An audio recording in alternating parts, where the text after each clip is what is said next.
Hey there guys, and welcome back to UnJaded Jade! I don't know why I made that so jazzy. For some reason, you guys are really enjoying this whole reminisce the gap year thing. So, thank you so much for getting the other video to 10,000 likes.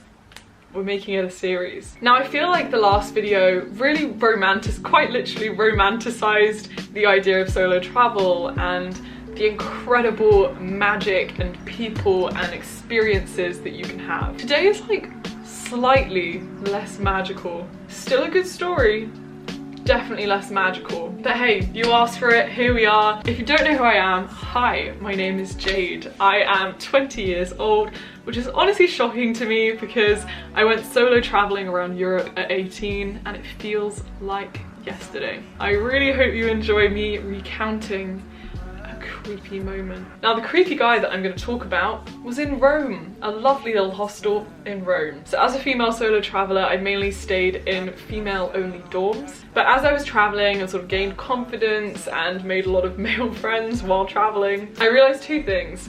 I realised that firstly, a lot of the cheap hostels only offer mixed dorm rooms, and that's not a bad thing and it's probably okay. And secondly, I realised that not all men are scary. Except for this one. Okay, before we begin today, I actually went and found my old travel diary. I was extremely bad at keeping this, so I only wrote like 3 days and I just wrote random thought pieces.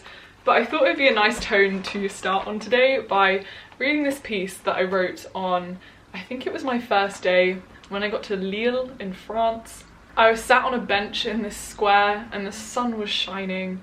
And I think in that moment it really dawned on me that here I was on my own at 18 and I felt this strange sense of liberation. As she sat in the square, lulled by the foreign tongues in the air, she reached up and dipped her finger in the sky.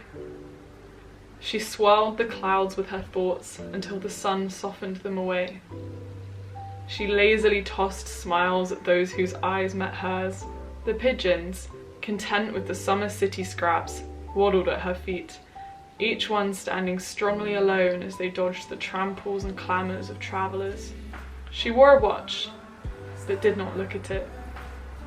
She sat alone, but was not lonely. She was what many people were wishing, hoping, searching for. Content. And I think that's how I felt a lot of the time, being a solo traveller. Realising that I only really needed my own company to be happy. Okay, you know I love to paint a scene, so I'm gonna take us quarantined people to Rome. I want you to imagine a family-run hostel. It's just off the edge of some sketchy neighbourhood in Rome, and it's the kind of building that you walk past about 6 times before you finally realise that the paint-peeling door is actually the apartment that you're looking for. Dressed like a little turtle, I had my huge backpack, I had all my other little bags. I headed up the stairs. At the check-in desk, no one was there. I rang the bell. I rang the bell again. I rang the bell like a 3rd time, and then finally this lovely Italian man pops up. As I say, it was a family-run hostel, which is a very unique experience because it's different to like the huge ones where it feels more like a hotel vibe.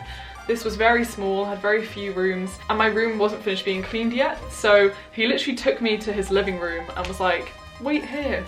He hastily handed me a TV remote. He was like, go on, watch whatever you want. So, you know, I sit on the sofa. I finally put down all my luggage. I look at this remote. I look at the TV. I turn on the TV. And all of a sudden, it starts blasting an Italian show, which would have been fine, except a baby starts wailing next to me. Like, where did this baby come from? And it was at that moment that I realised what I thought was a storage unit was actually a crib. And there was a literal baby in this living room. I was alone with this Italian baby and I had just woken it up and made it cry. I go over, I'm trying to hush this Italian baby. I'm like awkwardly calling for the dad. Buongiorno, like your child has woken up. The dad never came, the baby kept crying. This Italian man, lovely man who comes back, he is so chill. He just comes, he picks up the baby, holds out a key, and I can still remember him saying, "Welcome to the family." And this is where the story begins. Okay, now that the scene is set, I found my mixed dorm room, I put all my stuff down, I sort of like got ready, mentally prepared myself, like, oh hey Jade, we're in Rome now. Cool. But yeah, eventually I went back into the living room. It was famed as one of the social spaces in the hostel where you can just meet people. So when I went in, there was a sofa here and a sofa here. I went and sat next to this girl. She turned out to be lovely. I spent the whole next day with her. Lovely person from New Zealand. And on the other sofa, there was this guy. Now I know what you're thinking. You've watched my last video. You know last time that when I mentioned a guy, the Ljubljana guy, that this was about to be an exciting romantic whirlwind. Not today, friends. This guy was, I would say, around 40-ish. He had like crazy hair. He had like an Einstein vibe to him. That's cool. I like Einstein. But as we got talking to him, I started noticing some creepy elements. You know, I'm sociable, I want to make friends, I want to talk to people, dig into people's lives. But I can remember the first sort of red flag came in one of the first conversations. He just somehow like brought the topic of masturbation into the conversation. I don't know how he managed to do that, but I can just remember thinking, well, that was a bit weird. And then later we were talking about something very normal, very average about Rome, I don't know. And then I can remember him making some comment about like women and women's bodies and looking sexy or whatever, just very strange. And I can remember as he was making these quite uncomfortable comments, I would just like sneak glances at the girl from New Zealand and we just sort of looked at each other like what is this guy saying? Like, who is this guy? And I don't remember the details of what this guy said, but I do remember one sentence that was like kind of the breaking point of yes, this guy is creepy.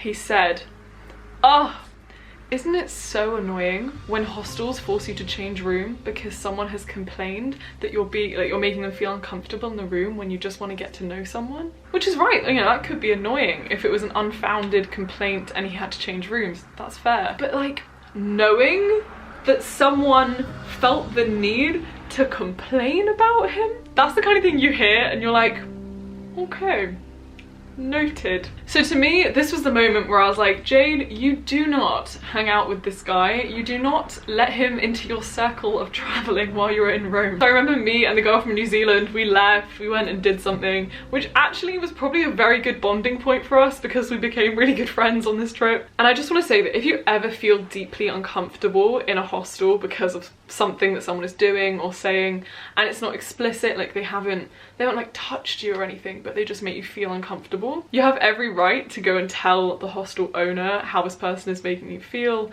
You can potentially change rooms, you can just let them know about it. Like, these are hostels, public hostels, all kinds of people stay at them, and it probably isn't the first time they've heard it. Be wary, be cautious, be honest with yourself. Don't be overly paranoid such that you don't talk to new people, because that is the whole point of traveling. But just use that gut instinct of yours. Okay, so I wish I could say that it ended there.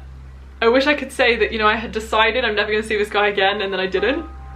But I did! The next morning, I woke up kind of early because, you know, that's just how I try and be. It's especially nice to wake up early in hostels because people generally don't. You can go to the kitchen, make stuff, and you don't have people bustling around you. I'm just looking straight ahead. I'm about to go boil my water for some tea.